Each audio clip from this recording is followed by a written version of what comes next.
Hello everybody. In today's video, I want to talk about my thoughts about new paths. Now, I've already given my opinion a few times before, but someone asked for my opinion recently in one of my video's comment sections. Well, they specifically wanted me to react to a person's video, but personally, I'm not someone who likes reacting to other people's videos anymore. That was more so a thing I did like over a year ago, so I thought I'd just give my opinion here on whether paths are good or bad for this game. Right.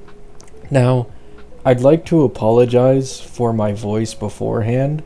I'm sick and I threw up like crazy last night, so I might have voice cracks, I might not, I don't know. My voice has cracked a lot today. Right. So, my thoughts on new paths. Now, the reason I was asked this question is because of a certain demographic of people who obviously hate the introduction of new paths. Oh, they're so predatory, the lycones are predatory, the specific synergy between best and slots for these new paths is predatory, and I get where that is coming from.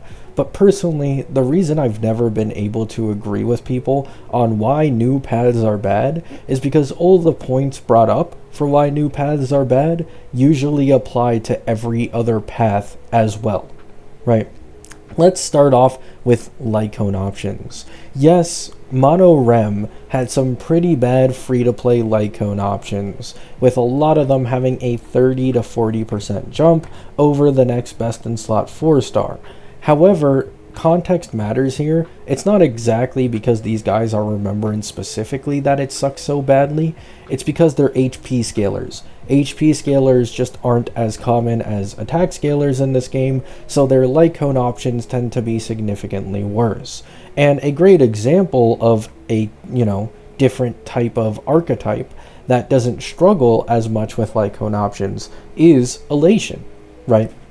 Elation, almost every single Elation character can use S5 Mushy Lycone, and that thing is actually a decent alternative, with the only Elation character having a 30+% jump by getting their signature being Silverwolf.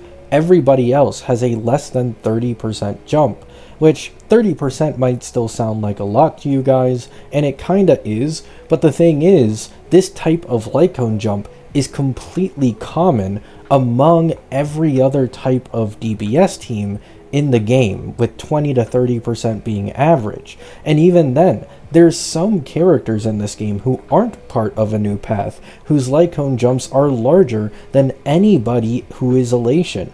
Great examples of this are Phanon and his Lycone, and Himiko and her Lycone, and Mayday and his Lycone.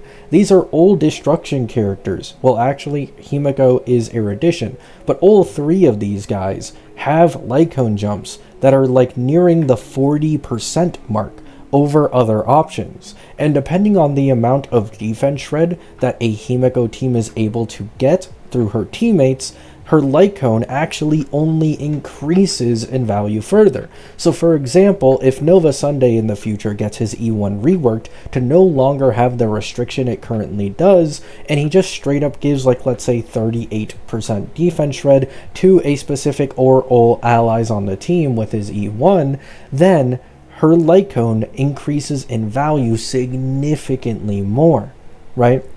The closer you are able to get to 100% defense shred, the more broken getting defense shred from other options is. So this is why, in my opinion, I personally have never really understood the new path criticisms, because once again, they are applicable to basically every team in the game. Even when you talk about, oh, this team has a certain best in slot, Elation with Yao Guang, and of course we see Rem currently. In my opinion, the most important teammates are Hyacine and as well as Evernight.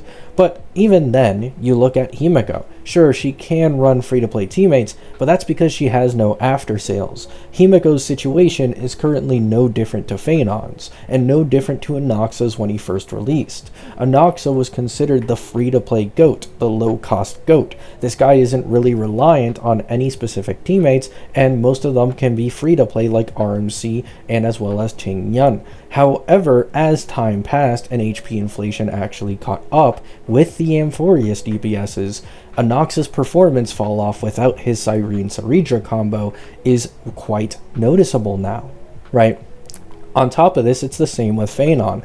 Phanon and his best low-cost clears usually tend to use Sparkle Nova, Saridra, or a high investment Bronya, and of course his own E2. Now, unfortunately for Anoxa, his personal Eidolons aren't anywhere near as good as Phanon's personal Eidolons, which is why he's much more reliant on having specific teammates in comparison to Faye. However, a non-E2 Faye is definitely going to struggle quite a bit without his best-in-slot teammates in this day and age, because he simply consumes way too much AV per turn, and he doesn't do enough damage in return for it. This reminds me a lot of when Firefly first came around. At the time, her damage output looked really good, but over time, when HP inflation increased, you could tell that the weaknesses of the break archetype, not being able to do much damage until they break an enemy, was showing itself a lot. You just had to consume way too much AV in order to do less damage than the newer teams that don't even need to break enemies in order to do the same damage,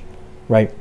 So, TLDR, none of this actually matters, in my opinion, the criticisms towards new paths and all that, because you can apply it to every other team in the game. The light cone jumps, the best in slots, you have the entire dot team, everybody glazes Kafka, you have the Firefly and Break teams, they're all incredibly reliant on Dahlia, you have a lot of the Ampho DPSs, they all really appreciate either Hyacine or Cyrene, so on and so on. Even if you aren't part of a new path, you usually still have quite a few issues, right? So let me know what you guys think down in the comments. Do you disagree or agree with me? In my opinion, I'd actually argue to a certain extent that new paths are possibly sometimes better than non-new path teams in a version. Of course, context matters. Not everything is black and white, and not every team has the same light cone jump. Not every team has the same issues, right?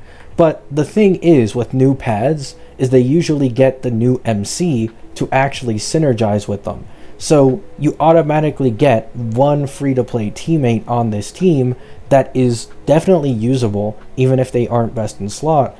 And especially with Elation currently, yes, Huohuo has her issues, but Huohuo is the best Elation sustain, and it's not really close, since she's able to provide energy for everybody on the team. With Evanescea specifically, there's more synergy in comparison to Silverwolf, but that's Huohuo, who's on a golden token, who most people can claim for free. EMC, people can claim for free. You literally only need to pull Yao Guang, pull an Elation DPS, and you have a fully capable Elation team that clears endgame content. Meanwhile, you look at some other teams, they definitely require a little bit more investment, in my opinion, right? So, once again, let me know what you guys think down in the comments. In my opinion, new paths are a non-issue, and the only issue I have with new paths is if in the future it leads to much worse enemy shilling. This is a common issue in Genshin from what I've seen, where they've gotten to the point where it's like, oh, if you don't use this specific element of character to do damage, then you're not going to do damage. Or if you don't do this specific reaction, then you're not going to be able to do fuck all against this enemy. If this game ever reaches that point in the future, then yes, I will understand the hatred for new paths significantly more. However, until then, with the current state of the game, I think it's completely fine, and in fact, I appreciate new paths instead of having these same paths all the time, because new paths tend to obviously add a new type of gameplay and new mechanics in the game, which can keep the game feeling a little more fresh in comparison to just constantly repeating what older, paths already did. Love you all. Hope you have a great day. Hope you have a great night. Peace out.